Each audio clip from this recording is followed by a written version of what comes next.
Welcome to the Floral Show House Spring Exhibition and our first ever orchid show. My name is Jessica Bond, Manager of Design and the Floral Show House. We're featuring our spring exhibition. In the center house is our first ever orchid show, and in the north house is our actual spring show. We're featuring over 700 Phalaenopsis orchids in our show. When our guests first enter the Floral Show House, I hope they experience a bit of a sense of wonder and excitement in terms of how we constructed the orchid arches or the orchid columns. There's a sense of a bit of a whimsical, romantic theme going throughout with the pinks and the whites, so it's a little bit calming and relaxing. We want them to get inspired of things they could do in their house, different color schemes, different ways to assemble orchids together. The next, I think, is a sense of wonder and awe in terms of how we do things and how things are put together.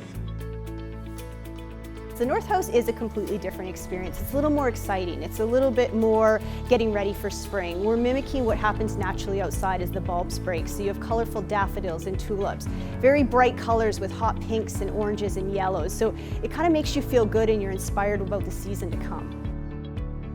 90% of the crops are grown in-house. We have 6 wonderful growers that produce everything for all our shows. In the North House, again, it's a take on spring. So you'll see daffodils, you'll see tulips, your typical spring flowers, primula. There are standard hibiscus, as well as cyclamen that we usually use from other shows.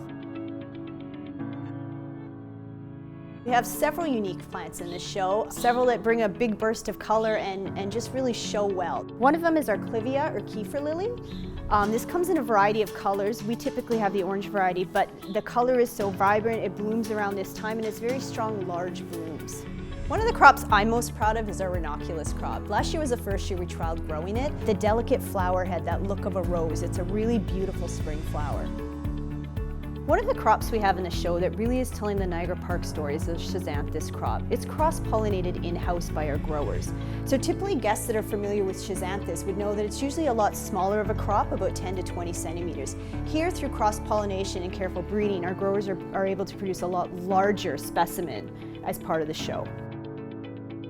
We do add a lot of unique pieces. We like to have props, we like to have something different because not everybody's really into horticulture. We also want a way for our guests to interact in the beds. When people visit Niagara Parks, they want to be a part of the gardens, they want to be in that story. So this gives them an opportunity to take pictures with the flowers and get closer to stuff they wouldn't normally be able to get close to.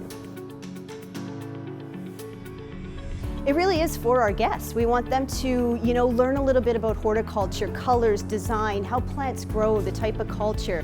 Ideally, we want them to just come in and kind of feel like they get a break, almost like a vacation away from the everyday.